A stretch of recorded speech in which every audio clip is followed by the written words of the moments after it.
Hello everyone, hope you all are doing good. I am Disha Varshney. इस video में मैं बात करने जा रही हूँ रेस्पिरेटरी सिस्टम के बारे में। सो फ्रेंड्स, रेस्पिरेटरी सिस्टम में क्या होता है? जो रेस्पिरेशन है वो हमारी बॉडी का one of the most prominent process है, लाइफ प्रोसेस है। तो इस प्रोसेस में क्या होता है, जैसे कि हम सबको पता है, हम लोग एयर लेते हैं, राइट? तो उस एयर को इनहेल करने का हमारा पर्पस क्या होता है? ऑक्सीजन इनटेक करना, राइट? तो वो ऑक्सीजन किस तरह से हमारी बॉडी में यूटिलाइज होती है, आज हम उसी की बात करने जा रहे हैं। जैसे कि फ्रेंड्स, हम सब, आप इस डायग्राम में देख सकते हो कि जैसे कि हम सब खाना खाते हैं, तो वो जो फूड होता है, just wait for a while, तो वो जो फूड होता है हमारी बॉडी में जाके किस तरह से यूटिलाइज होता है, वो सारी बातें अभी हम करने जा रहे हैं।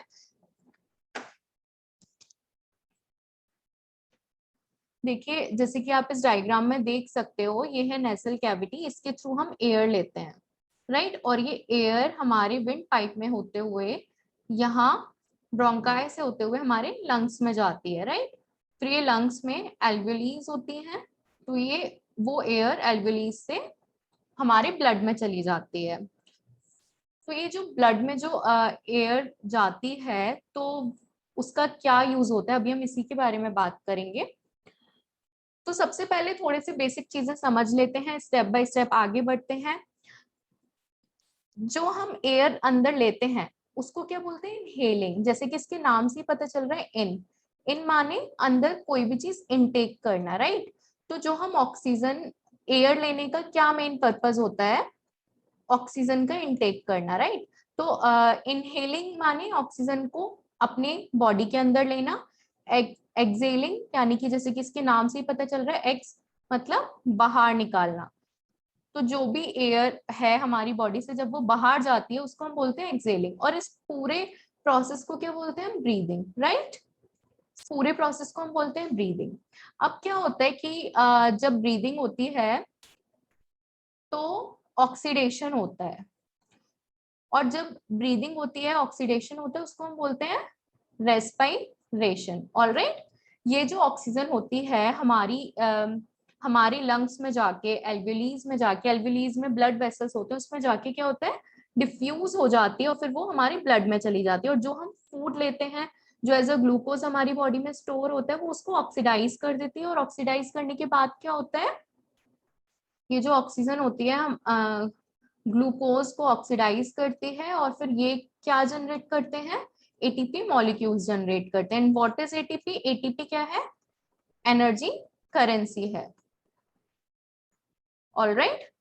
ये एनर्जी करेंसी है, एनर्जी टोकन है। इसी से ही सारे जितने भी बॉडी में फंक्शंस होते हैं सब एटीपी ही करवाता है। आप ये याद रख लीजिए, ये करेंसी है। जैसे कि हमारे मतलब अ, दुनिया में क्या चलता है? पैसों से सारे काम होते हैं। आप खाना पैसों से खरीदते हो, आप फैन चलता है, आप जो हवा खाते हो, एसी चलाते हो, वो उसका बिल पे करते हो। तो इसी तरह से एटीपी क्या होती है? हमारे बॉडी में जितने भी फंक्शंस होते हैं वो सब एटीपी के थ्रू ही होते हैं। ऑलराइट? इसकी फुल फॉर्म होती है एडेनोसाइन ट्राइफॉस्फेट। अभी आगे इसको डिटेल में डिस्कस करेंगे। तो यहाँ मैं आपको समझा रही थी कि रेस्पिरेशन आखिर होता क्या है। तो जो ऑक्सीजन हम इनहेल करते हैं, और वो ग्लूकोज को जब ऑक्सीडाइज करके एनर्जी करेंसीज प्रोड्यूस करती है, और फिर वो जो एक्सेल कर देती है, उसको हम बोलते हैं रेस्पिरेशन। ऑलराइट? देखिए, तीन तरह के रेस्पिरेशन होते हैं। एक तो होता है ऑक्सीजन की एब्सेंस में, राइट? जैसे कि ईस्ट में होता है। एक होता है ऑक्सीजन की कमी में। जब हम एक्सरसाइज वगैरह करते हैं तो क्या होता है? हमारा ऑक्सीजन इनटेक कम हो जाता है। तो वो जब उस तरह का रेस्पिरेशन होता है, तो वो कम ऑक्सीजन में जो होता है। और एक होता है ऑक्सीजन की प्रेजेंस में, जहां मतलब सफिशिएंट अमाउंट में ऑक्सीजन प्रेजेंट होती है। ऑलराइट? तो ग्लूकोज को तीन तरह से ऑक्सीडाइज होता है। रेस्पिरेशन तीन टाइप का होता है। जब ऑक्सीजन बिल्कुल नहीं होता है तो क्या बनता है? इथेनॉल बनता है, कार्बन डाइऑक्साइड रिलीज होता है, और फिर एनर्जी हमें मिल जाती है। ऑलराइट, और जब हम एक्सरसाइज करते हैं, जो कि हमारे मसल सेल्स में जो रेस्पिरेशन होता है, जो ऑक्सीडेशन होता है, उसमें क्या होता है, लैक्टिक एसिड बनता है और एनर्जी हमें मिल जाती है, मतलब एटीपी मॉलिक्यूल्स बन जाते हैं। और जब सफिशिएंट अमाउंट ऑफ ऑक्सीजन होती है, जिसको हम एरोबिक रेस्पिरेशन भी बोलते हैं, एरोबिक नाम से पता चल रहा है, मतलब प्रॉपर एयर है एरोबिक। और जब ऑक्सीजन नहीं होती उसको बोलते हैं एन एरोबिक। ऑलराइट, तो जब एरोबिक रेस्पिरेशन होता है तो क्या होता है, कार्बन डाइऑक्साइड रिलीज होती है, वाटर, और हमें एनर्जी करेंसीज भी मिलती है। तो ये तीन तरह के रेस्पिरेशंस होते हैं, एक तो ऑक्सीजन के एब्सेंस में, एक ऑक्सीजन की कमी में, और एक ऑक्सीजन की सफिशिएंट मतलब प्रेजेंस में। ऑलराइट, तो ये तीन तरीके से ग्लूकोज का जो मॉलिक्यूल है वो ब्रेक डाउन होता है। अब बात करते हैं हम ह्यूमन रेस्पिरेशन के बारे में। ऑलराइट, तो ह्यूमन रेस्पिरेशन में क्या क्या होते हैं, कौन कौन से रेस्पिरेटरी ऑर्गन्स होते हैं। एक तो देखिए होता है हमारे nasal cavity, pharynx, लैरिंग्स, trachea, bronchi and lungs. Video को थोड़ा इधर शिफ्ट कर देते हैं। अब देखिए, जैसे कि आप इस डायग्राम में देख सकते हैं, नेसल पैसेज मतलब नॉस्ट्रल्स के थ्रू हम एयर अंदर लेते हैं। ऑलराइट, ये अभी हम ह्यूमंस की बात कर रहे हैं। देखिए जितने भी एनिमल्स हैं ना, उन सबके पास अलग अलग तरीके से सब रेस्पिरेशन परफॉर्म करते हैं, पर उनका तरीका अलग अलग होता है। जैसे कि अगर आप एक्वेटिक एनिमल्स की बात करें तो फिशेस के पास क्या होता है, गिल्स होते हैं। ऑलराइट, फिशेस के पास क्या होते हैं, गिल्स होते हैं, जिससे कि वो रेस्पिरेशन परफॉर्म करते हैं।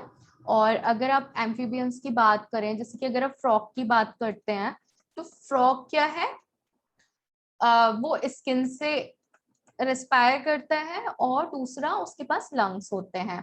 अगर आप वेल्स की बात करते हैं, जो वेल फिश होती है वो एक तरीके की क्या है, वो मैमल ही तो है। तो वो किससे करती है, उसके पास होता है ब्लो होल होता है ना, जिससे कि वो एयर लेती है, और उसके पास लंग्स होते हैं। तो ब्लो, जैसे हमारे पास नॉस्ट्रल्स होती है, उसके पास ब्लो होल होता है।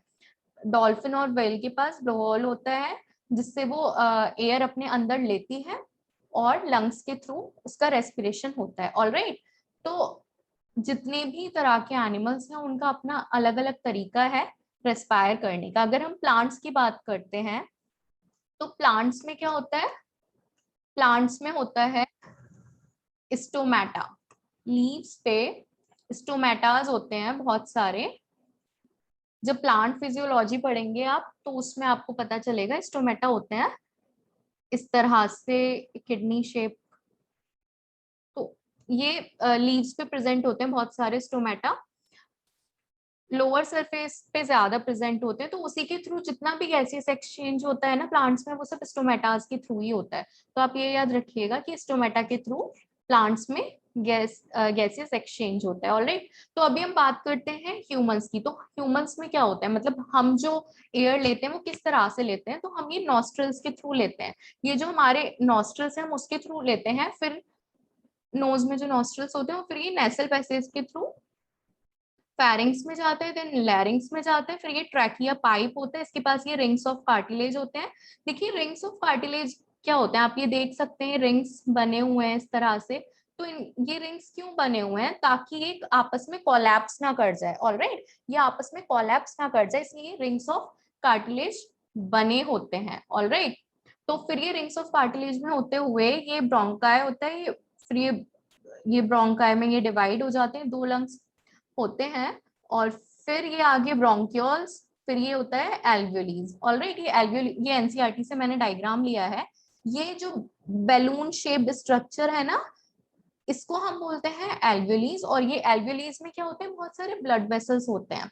ये जो ब्लड वेसल्स हैं, इसमें जाके ये जो ऑक्सीजन होती है वो डिफ्यूज हो जाती है, और हमारे ब्लड में एक पिगमेंट होता है जिसको हम क्या बोलते हैं, जस्ट एक सेकेंड, इसको रिमूव कर देते हैं।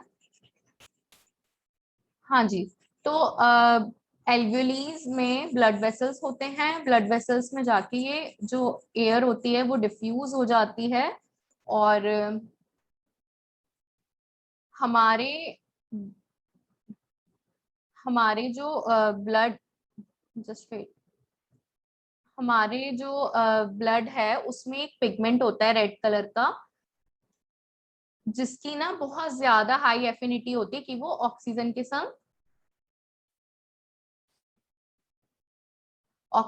संग कंबाइन कर जाए, तो वही जो है रेस्पिरेशन कंडक्ट कराता है। तो ये जो हीमोग्लोबिन होता है हमारी बॉडी में,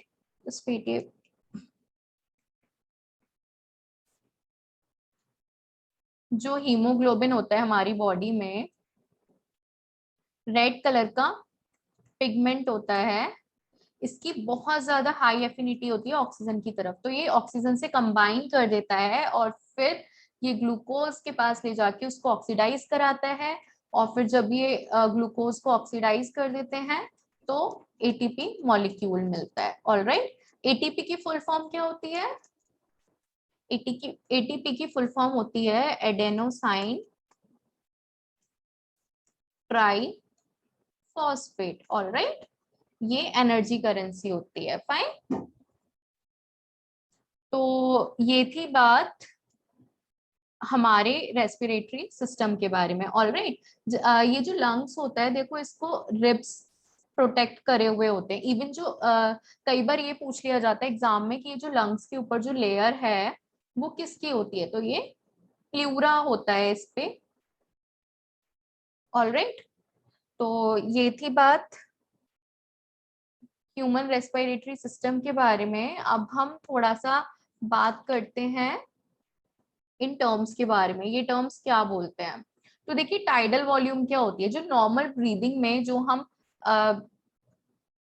एयर इंस्पायर करते हैं उसको हम बोलते हैं टाइडल वॉल्यूम। ऑलराइट, वो हम कितनी इंस्पायर करते हैं नॉर्मल ब्रीदिंग में? 350 ml। ये कुछ कुछ कॉम्पिटेटिव पर्सपेक्टिव से हैं ये टर्म्स, इसलिए मैंने इसमें जस्ट डाल दिए हैं कि आपको थोड़ा आइडिया लग जाए इन टर्म्स का मतलब क्या होता है और टोटल कितना कितना कितना अमाउंट होता है। और ये डेड एयर स्पेस क्या होता है? देखिए, जो वॉल्यूम में जो एयर का वॉल्यूम हमारे ट्रैक्ट में, रेस्पिरेटरी ट्रैक्ट में प्रेजेंट होता है और जो यूज ही नहीं आता है, उसको हम बोलते हैं डेड एयर स्पेस। जैसे कि आप समझ सकते हो, डेड मतलब यूज नहीं आ रहा है। वो कितना होता है जनरली, मतलब एवरेज वैल्यू उसका क्या होता है? 150 ml। ऑलराइट, तो जो टाइडल वॉल्यूम होता है वो होता है 350 ml, और जो डेड एयर स्पेस होता है वो होता है 150 ml।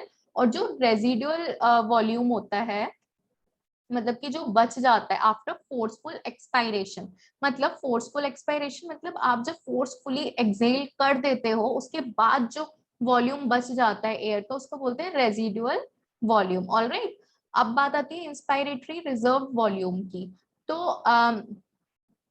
जो हम मतलब मैक्सिमम से मैक्सिमम इंस्पायरेशन करने के बाद हम जो जितना वॉल्यूम हमारी बॉडी के अंदर, मतलब जितना हम मैक्सिमम से मैक्सिमम इंस्पायर कर सकते हैं एयर को, तो हम कितना मैक्सिमम इंस्पायर कर सकते हैं? 3000 ml कर सकते हैं। ऑलराइट, अच्छा, एक्सपायरेटरी रिजर्व वॉल्यूम हम मतलब कितना मैक्सिमम से मैक्सिमम एक्सपेल कर सकते हैं एयर को? तो 1000। ठीक है, अब वाइटल कैपेसिटी क्या होता है? जो हम फोर्सफुल इंस्पायरेशन के बाद हम जो फोर्सफुल एक्सपायरेशन करते हैं उसको बोलते हैं वाइटल कैपेसिटी। मतलब हमारी जो कैपेसिटी होती है मैक्सिमम इंस्पायर करने के बाद मैक्सिमम एक्सपायर करने की, तो उसको हम बोलते हैं वाइटल कैपेसिटी, जो कि कितनी होती है? 4500 ml। देखिए, आप ये टर्म्स याद रखिएगा क्योंकि एग्जाम्स में पूछ लिया जाता है कि वाइटल कैपेसिटी कितनी होती है, और ये एक्सपायरेटरी रिजर्व वॉल्यूम, और जनरली टाइडल वॉल्यूम पूछा जाता है जो कि होती है 350 ml। ऑलराइट, अब बात आती है टोटल लंग कैपेसिटी का क्या मतलब होता है? तो टोटल लंग कैपेसिटी का मतलब होता है हमारे लंग्स की मतलब कितनी क्षमता है कि वो आफ्टर फोर्सफुल एक्सपायरेशन, मतलब फोर्सफुली एक्सेल करने के बाद, एयर को बाहर निकालने के बाद जितनी मैक्सिमम अमाउंट ऑफ एयर बचता है उसको हम बोलते हैं टोटल लंग कैपेसिटी। ऑलराइट, तो ये कुछ टर्म्स थे जो मुझे लगा आप लोगों को बताने चाहिए क्योंकि जनरली एग्जाम्स में पूछे जाते हैं, तो आप इनको एक बार देख सकते हैं। Now moving on to our next slide. देखिए, कुछ डिसऑर्डर्स हैं जो कि मुझे लगा कि I should discuss with you guys. So these are some terms ये है एस्फिक्सिया। तो इसमें क्या होता है, जब टिश्यूज में कार्बन डाइऑक्साइड का कंसेंट्रेशन बढ़ जाता है तब ये प्रॉब्लम हो जाती है। अब ये है एप्नोया।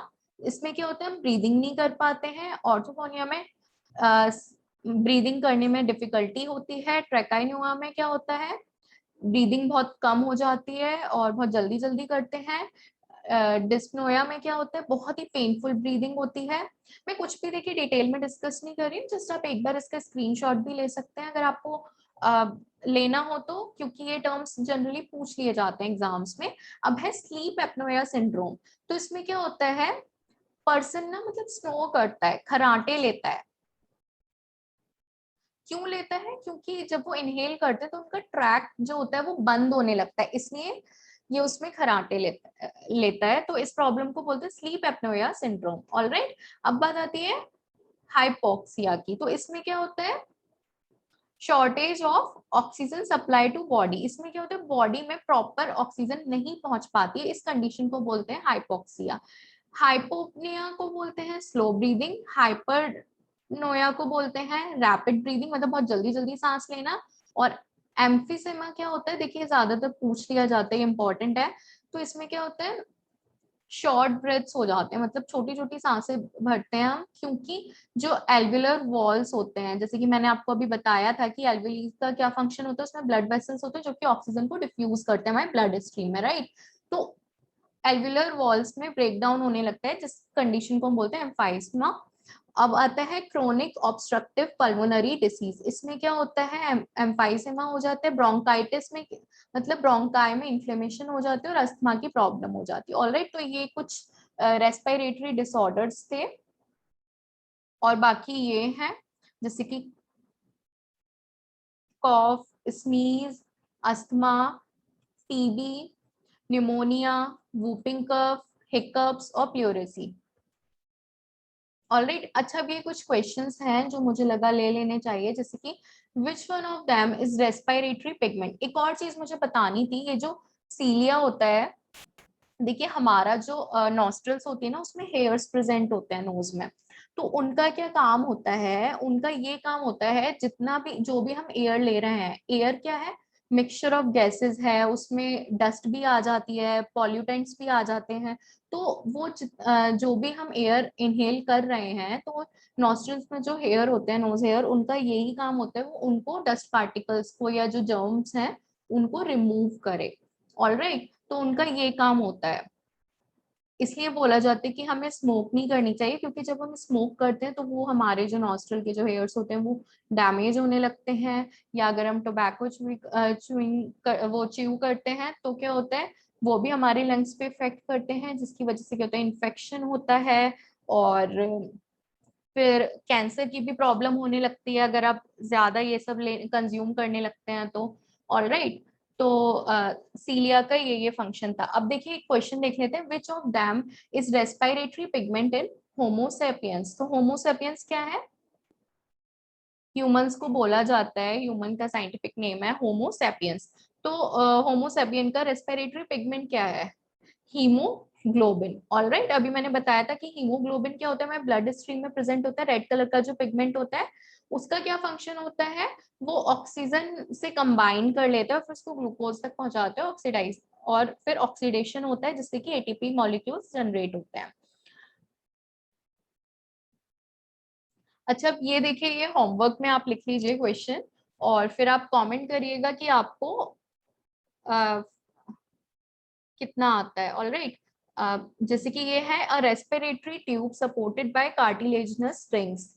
तो वो अभी अभी मैंने बताया था आपको कि कार्टिलेजिनस रिंग्स प्रेजेंट होती हैं, जिसका फंक्शन ये होता है। तो आप इसका आंसर करिएगा कमेंट में। And the next question is one tissue in human body where anaerobic respiration takes place. ये भी मैंने अभी आपको बताया था, जस्ट 3 तरह के रेस्पिरेशंस बताए थे, तो आप इसका भी आंसर करिए कमेंट में। ये भी मैंने जस्ट अभी बताया था, cells that remove dust particles in the trachea. तो इसका भी आप आंसर करिए, जस्ट अभी मैंने बताए थे ये सारे। अच्छा, ये मैंने नहीं बताया आपको, a flap like structure which closes over the glottis during the swallowing of food. तो देखिए क्या होता है, फ्लैप लाइक स्ट्रक्चर होता है जिसको हम बोलते हैं एपिग्लॉटिस। तो इसका क्या काम होता है, जब हम फूड कंज्यूम करते हैं तो क्या करता है, ये फूड पाइप को कवर कर लेता है, और जब हम एयर इनहेल कर रहे होते हैं तो ये सॉरी जब हम फूड कंज्यूम कर रहे होते हैं तो ये क्या होता है, ये विंड पाइप को कवर कर देता है, और जब हम इनहेल कर रहे होते हैं तो ये फूड पाइप को कवर कर देता है। तो एपिग्लॉटिस का ये फंक्शन है। ऑलराइट अच्छा, बस आज के लिए इतना ही। अगर आपको ये वीडियो पसंद आई हो तो आप मेरे चैनल को सब्सक्राइब कर सकते हैं, लाइक कर सकते हैं इस वीडियो को, और अपने फ्रेंड्स के साथ शेयर भी कर सकते हैं। So thank you.